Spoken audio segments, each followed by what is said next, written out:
భగవంతుడు భాగ్యరేఖ రాసుకునే అవకాశం ఇస్తే ఏమని రాసుకుంటావు?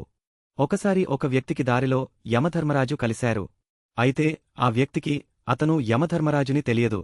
యమధర్మరాజు ఆ వ్యక్తిని తాగడానికి నీళ్లు అడిగారు.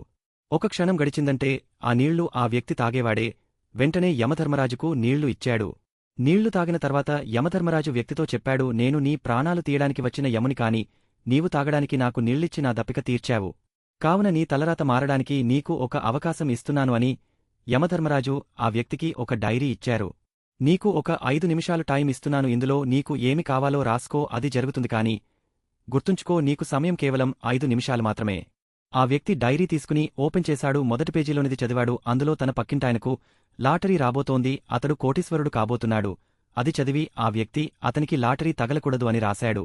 తర్వాత పేజీ చదివాడు. తన స్నేహితుడు ఎలక్షన్లలో గెలిచి మంత్రి పదవి రాబోతోంది, అది చదివి అతడు ఓడిపోవాలి అని రాశాడు.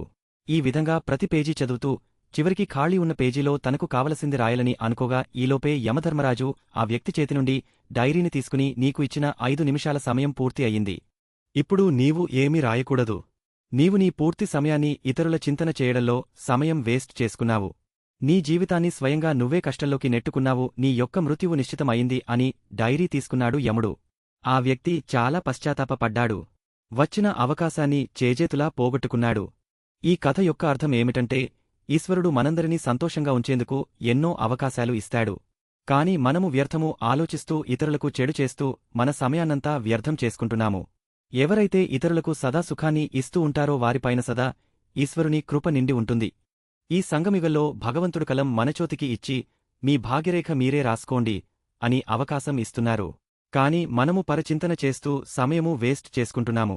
మన అదృష్టాన్ని మనమే వంచన చేసుకుంటున్నాం.